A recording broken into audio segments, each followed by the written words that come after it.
I know that a lot of you are locals and a lot of you are like maybe new to MOBE. You guys all know what MOBE is, right? My Online Business Empire. That's the name of my training company. So you probably, you might not be that familiar with me. So I just want to tell you who I am. Take 5 minutes, that's all.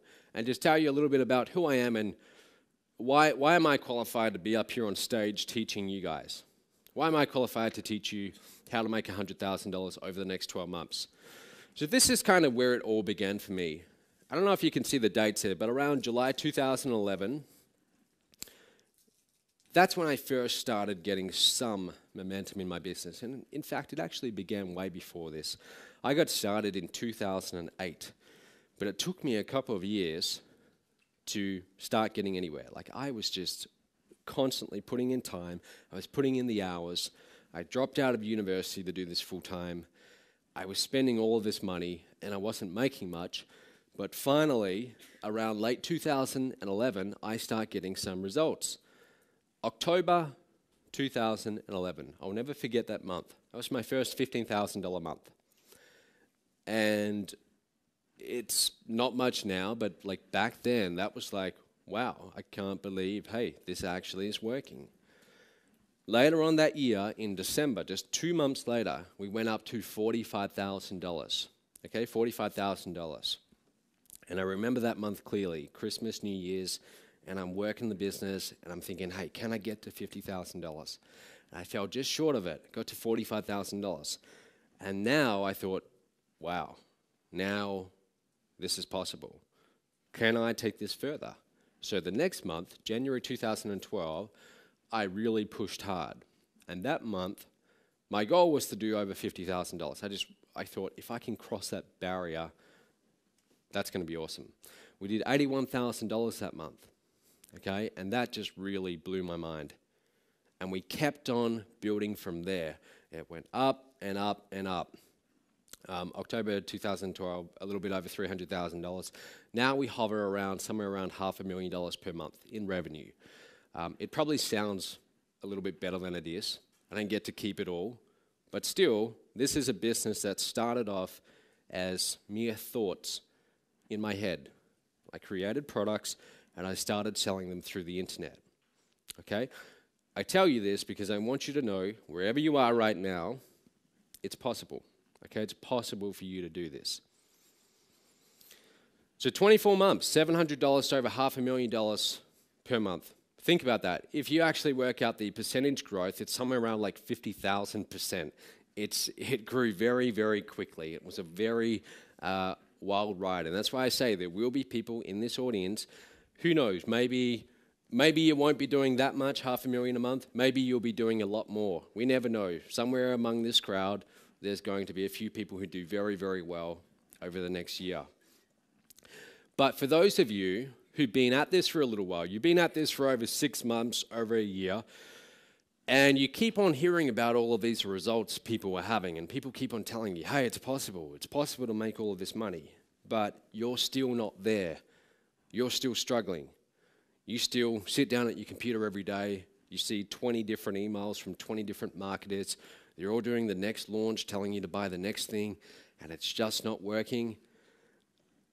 Again, I've been there, and that's okay. It's okay not to have had results up until this point. In fact, I have a very long history of businesses that didn't do so well. First business I started, I was 10 years old. Me and my brother, we grew up on a farm. And my brother, he's 12, I'm 10. And we're in this area where our local town had about 25 people in it.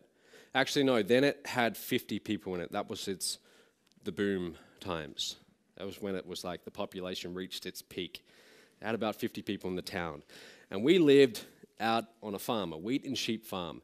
And there was this main highway at the front of our driveway. We called it a highway because it got a lot of traffic. For us, that was like one car every 10 minutes. All right? We thought, hey. And we went and put up these little signs saying spuds for sale. And my brother and I, we'd stand at the mailbox and we'd have potatoes in little freezer bags that our mum brought. And we'd sell them. And I remember the first day doing that, we got 3 customers. And I think they thought it was cute, or they felt pity for us, but they actually brought these little bags of potatoes for like $2 or $3. I remember 3 customers making almost $10 that day. I remember going home and telling my parents and thinking, if I can do this 10 days straight, that's going to be $100. And that seemed like a fortune for me. Who here has kids? Do you guys, who's got kids? I believe like the greatest gift you could give your kids is to encourage entrepreneurship, because this planted a seed in my mind. I saw that, hey, I don't have to go and get a job to make my money. I don't have to trade time for money. I can start a business and I can create my own results. I don't have to rely on someone else to give me a paycheck. So this is what started it. And from there, I just started all kinds of little businesses. Like I started driving the header. You know what a header is, like a harvester, the wheat, when I was 8 years old, and I was working for like $4 per hour, slave labor wages. And every so often, these little quails, these little birds, I'd be up there in the header, and they'd be running along in front of the header, trying to not get eaten by the front, and then they'd suddenly fly off. So I'd see them, and I'd quickly jump out of the header and run after them, and I'd take my shirt off and try and catch them, and then I'd take them home, put them in a cage, and I was going to try and breed them and sell them. They all died, so that business didn't quite work. My next business, I thought, marron. Marron are like lobsters, and we had dams for the sheep. So we brought some marron, baby marron. We brought about 500 of them, and my plan was put them in the dam. They're all going to breed, and we'll sell them to the local farmers.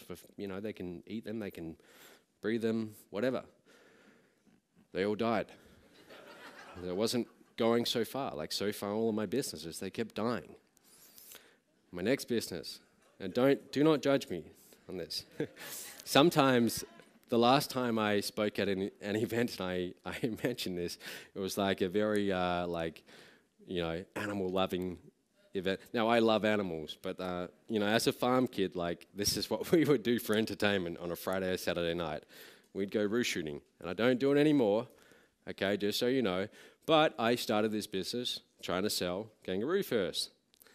It didn't work out. I could never get them soft. They would be as stiff as a board, and it just didn't work out. And then I started a little business doing manual labor, like mowing lawns, cleaning houses, and so on. By this stage, this is me at 15. But I went to university. I went to Canada for a year after high school, backpacking around. And then I get back and I decide, all right, I'm going to go to university and I'm going to do psychology and philosophy. I don't know why, but I didn't really know what I wanted to do with my life. And after being in university for 3-4 years, I transitioned into business. I realized, hey, business is my calling. And I needed to start making some money. So rather than go and get a job, I decided I'm going to start a business. I'm going to call it Home Helpers. So what I do is I print off all of these flyers and I say, I will mow your lawns for $15 per hour or something like that. Or I will pick your weeds, in your garden, whatever. And I go and I start handing these around the neighborhood, and I'm walking around for 2 hours handing them out. Then I realize I didn't put my phone number on the flyers. So I go home, I write my phone number on the remaining 200, hand them out, and I wait. And 3 days later, I get the first call. And it's an older gentleman who's retired, and he used to be a CEO of some big company, some big insurance company, I forget what it's called. He hires me, and before I know it, I say to him, look, his name was Alan. I say, Alan, do you have any neighbors who might need their, me to go and pick some weeds or something like that? And he says, well, sure. And he introduces me to 2 people. And then I ask them. Before I know it, I'm at university, so I'd go and do my classes throughout the day, but I'm booked solid. I've got 15 clients, and I'm making, it's not exceptional money. I start out making $50 for 3 hours. That was my rate. And then I raise it to a little bit more, and I get my way up to $25 per hour. But before I know it, I have saved almost $70,000, okay? Now, this was saved up over years and years. And every time I would get some cash, I would go to the bank and deposit it, literally every single day, even if it was just $20. But I was saving it, saving everything I made. And I remember I'm in my 4th year at university, and I have this target in mind. I want to get to $100,000 by the end of the year. And I'm at like $65,000, $70,000, somewhere around that. And I think, I'm not going to get there mowing lawns. There's no way in hell that I'm going to reach that target. But I became obsessed with this target. And I wrote down, I typed down on a piece of paper, I will have a net worth of $100,000 by December 31st, whatever the year was. Line after line, that exact same statement. I printed off, I put that at my desk, I put it in the bathroom, I put it on the roof above my bed, so when I wake up, that's what I see. I became obsessed with this goal. And I realized, hey, this is the wrong vehicle. This lawn mowing business is not going to get me there. I need something else. So what do? I go looking online. Like most of you probably got introduced to this industry, I see a little ad that says something like, make $5,000 per week sitting at home in your underwear. Something like that. That's what the ad was. And I think, hey, that could work. That could get me to my target. I respond to the ad, I become a lead for someone, and a few weeks later, I buy into their system. $2,000. Shortly after that, I put in another $38,000 into this business. Okay? That pretty much wipes me out at that point. I still have a little bit of money left over, but that's all tied up in shares. I can't get to it. So it pretty much wipes me out. I've got maybe $500 in my bank account. And that's how it is for almost a year. I'm working full time, I'm doing 12 hours per day, and I started to get into some really bad patterns. I stopped going to classes at university. I'm in my 4th year, I'm 1 year away from graduating, and I have this like fairly promising career in, I wanted to go into like finance and investment banking. I had visions of doing that. I'm 1 year away from that, but I think, hey, this internet marketing thing is kind of cool. Let's see if I can make this work. And there was a guy in this company who'd done about $250,000 in 1 month. And when I heard that, I thought like, wow, that just blew my mind. And I'm telling like my sister, I'm telling my mum, hey, soon I'm going to be making that kind of money. And then they kept on going, well, where is it? Where is it? And as time went by, I start to feel like this isn't working. But here's the thing, guys. I'm now getting quite like really into this. I'm putting in 12 hours per day, stop going to university. I get into some really bad patterns. I start sleeping in like half the day to 1 p.m., 2 p.m. in the day. I wake up, I sit down at my computer with my coffee, and I start working. And I work to like 2 a.m. and then I watch movies all night. And I just did that for over a year. It was a very kind of bad lifestyle. And I started to just accept that I'm not good enough. I can't do internet marketing. I can't figure this out. I had like a lot of self-doubt. Because that's the thing, like if you come into this industry and after so long, like all of us, we're hopeful that, hey, we're going to be making those big numbers. But after a while, that little voice in your head, like even you begin to doubt it. You're like, oh, I can't figure this out. And that's how it was for me. But September 2009, I had my first breakthrough. I got my very first sale in this company, $1,000. And I run around the house like screaming, like telling my sister, I'm like, yeah, made $1,000. And she's like, well, you spent like $50,000. I'm like, it doesn't matter. I just made $1,000. And I'm really, really excited about that, okay, because I think, hey, I can now do this again. Early 2010, I get my first affiliate commission. Okay, that's promoting someone's affiliate program. How many of you have tried affiliate marketing? Have you all tried it, promoting different products? Okay, only about half of you. Yeah, so from here on, I start promoting other people's launches as an affiliate, and I promote for a guy called Jonathan Budd. Do you all know who Jonathan Budd is? Yeah. Well, at the time, Jonathan, to me, was like this big guru who'd made millions of dollars. And here was little old me. I'd made like a few $1,000s. And I promote one of his launches. Somehow I come 10th out of all of these thousands of affiliates. And here's the truth. Out of most affiliates, 99.9% of them don't do anything. So a lot of you, like whenever you see me doing an affiliate contest and offering big cash prizes, it's much, much easier than you think to do well. It really is. But I come 10th somehow, and that's like my first great result. And I decide now it's time to create a product. And I go on a product creation rampage.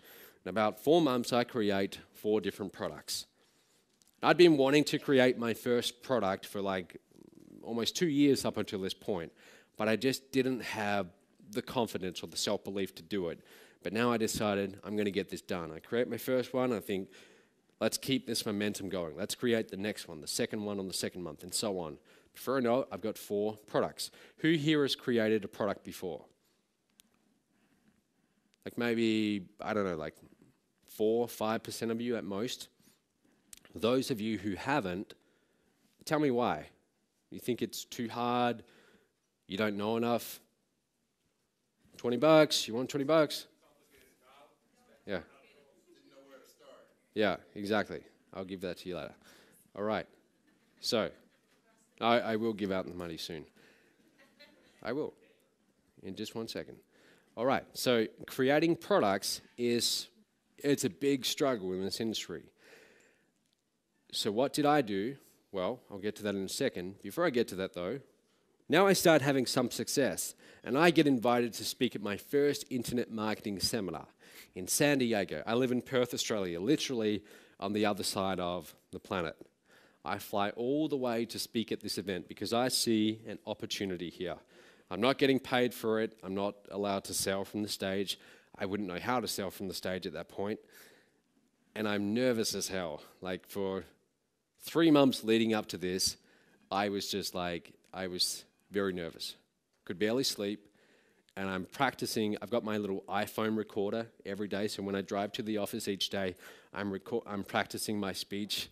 And I'm terrified. But I get over that hurdle. Now I've done my first live event. And then this is where everything changed. This is where things like got absolutely crazy. So I asked you just a second ago, who's created a product? And most of you haven't.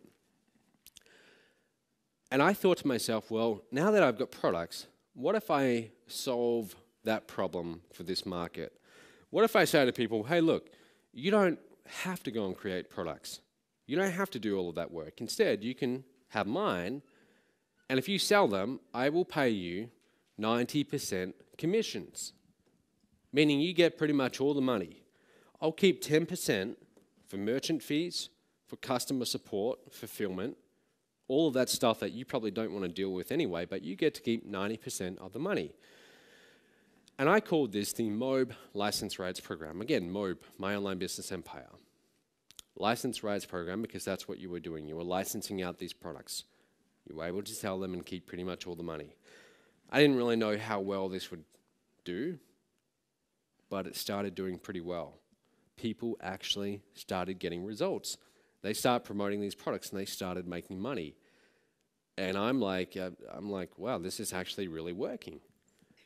And then more people start getting results. And soon the industry is talking about this MOBE License Rights Program. Before I know it, we're doing events and we're handing out big checks on stage for over $100,000 to people. There's Jonathan Budd getting a check for about $110,000 just from sending a few emails promoting this program. John Chow, who you'll be hearing from later on, he's done almost $200,000 with this program. Okay, people started doing very well. So this really changed everything. So I did my first event, May 2012 in San Diego. Who was at that event, by the way? There's like 1 or 2 of you. It wasn't that long ago. It was only really 1 year ago. I mean, this is fairly recent. Second event, San Diego, blah, blah, blah. I mean, you get the point. And we just recently did a massive conference in Fiji. We had about 100 people fly in from all over the world for our Platinum Mastermind in Fiji, which is like 6 nights long, okay? massive conference, and that was awesome. Who was at Platinum, by the way? Yeah, okay. Was that not awesome or what? It was, right? Yeah. And we've got an even bigger conference coming up in Cabo San Lucas, Mexico, which I just got back from. I was just there for 2 weeks choosing the resort. But here's why I'm telling you all of this. It's not, it's not like about me to tell you, oh, look at me and how good I am. I'm telling you this because it wasn't that long ago that I was sitting where you are right now and wanting the same thing, and probably having a lot of these same thoughts that you're having right now. A lot of the same questions, perhaps some of the same doubts. And what separates me and you is really not that much at all. I'm not a whole lot smarter than you. It's really just a series of, I found something that worked. I found the right people to learn from. I found the right vehicle. I got a little bit of momentum, and then I kept it going. That's the biggest thing you need to understand. As soon as you get some momentum in this industry, here's what most people do. They have their first $10,000 month or their first $50,000 month, and they think, great, I've made it. And they go and buy a Porsche, or they go and buy a Ferrari. And before they know it, they're back to where they were, okay? I didn't do any of that. As soon as I started making decent money, I didn't spend a cent of it. I saved it all. I still drive a car that's worth about $1,500. I still fly economy whenever I fly around. Like I'm very frugal. But even back then, when I first started having those results, I thought, let's not like think, hey, I made it. Let's keep this momentum going. And there was a little bit of fear of losing that momentum. So that's why I kept it going. And you can't see these numbers very well, but that's what happened. In a 14-month period, 700 to well over 300,000 in revenue. It's possible.